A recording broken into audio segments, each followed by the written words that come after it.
Myths related to weight loss ಅಂತ ಕೇಳಿದಾಗ ನಾವು ಕೆಲವೊಂದು ಆಹಾರಗಳನ್ನ ಹೇಳ್ತಾರೆ, ಅನ್ನ ನಾವು ಊಟನೇ ಮಾಡಬಾರ್ದು, ಅನ್ನ ಬಿಟ್ಬಿಟ್ರೆ ನಾವು ಸಣ್ಣ ಆಗೋಗ್ತೀವಿ, ಈ ಥರದ್ದೆಲ್ಲ ಸುಳ್ಳು. ಬರೀ ಅನ್ನ ಅಂತಲೇ ಅಲ್ಲ, ನೀವು ಇವಾಗ ಅನ್ನದ ಜೊತೆಗೆ ನೀವು ಚಪಾತಿ ತೊಗೊಳ್ಳೋದೇ ಆಗಲಿ, ಆ ಥರದ್ದೆಲ್ಲ ಎಲ್ಲ ಥರದ ಆಹಾರನೂ ತೊಗೊಳ್ಳೋದು ಇಂಪಾರ್ಟೆಂಟ್ ಆಗುತ್ತೆ.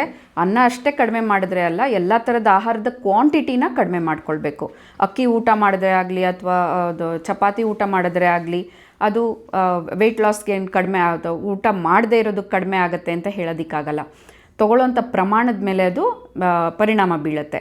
ಸೊ ಕೆಲವೊಂದು ಮಿತ್ಸ್ ಅಂತ ಏನು ಹೇಳ್ತೀವಿ, ಅದರಲ್ಲಿ ಸ್ವೀಟ್ಸ್, ಹೆಚ್ಚಾಗಿ ಸ್ವೀಟ್ಸ್ ತಿಂದೇ ಇದ್ದರೆ ದ ವೆಯ್ಟ್ ಲಾಸ್ ಡೆಫಿನೆಟ್ಲಿ ಅದು ಹೆಲ್ಪ್ ಇದು ಆಗುತ್ತೆ. ಬಟ್ ಈ ತೊಗೊಳ್ಳೋಂಥ ಕ್ವಾಂಟಿಟಿ ಮೇಲೂ ಡಿಪೆಂಡ್ ಆಗುತ್ತೆ. ಸೊ ಅನ್ನ, ಇದು ಸ್ವೀಟ್ಸು, ಇಲ್ಲ ಅಂತಂದರೆ ಎಣ್ಣೆ ಪದಾರ್ಥಗಳು, ಈ ಥರದ್ದೆಲ್ಲ ನಾವು ಹೆಚ್ಚಾಗಿ ತೊಗೊಂಡಾಗ ಅದು ಡೆಫಿನೆಟ್ಲಿ ವೆಯ್ಟ್ ಗೇನ್ ಆಗೇ ಆಗುತ್ತೆ. ಸೊ ತೊಗೊಳ್ಳೋಂಥ ಕ್ವಾಂಟಿಟಿ ಮೇಲೆ ಡಿಪೆಂಡ್ ಆಗುತ್ತೆ. ಹಾಗಂತ ನಾವು ಯಾರೂ ಒಂದು ಎಣ್ಣೆ ಪದಾರ್ಥಗಳು ತೊಗೊಳ್ಳೇಬಾರ್ದಾ ಅಥವಾ ಸ್ವೀಟ್ಸ್ಗಳನ್ನ ತಿನ್ನಲೇಬಾರ್ದಾ ಅಂತ, ನಿಮ್ದು ಎಷ್ಟು ಪ್ರಮಾಣದಲ್ಲಿ ನೀವು ಕಡಿಮೆ ಮಾಡಬೇಕು, ಎಷ್ಟು ಅಂಶದ ನೀವು ಕಡಿಮೆ ಮಾಡಬೇಕು ಅನ್ನೋದನ್ನು ಕೇಳಿ ತಿಳ್ಕೊಳ್ಳೋವಂಥದ್ದು ತುಂಬ ಇಂಪಾರ್ಟೆಂಟ್. ಸೊ ಬರೀ ಅನ್ನದ್ದು ಮತ್ತು ಎಣ್ಣೆ ಪದಾರ್ಥ, ಸ್ವೀಟ್ಸ್ ಅಷ್ಟರಲ್ಲೇ ಈ ವೆಯ್ಟ್ ಲಾಸ್ ಆಗಿರೋದಿಲ್ಲ.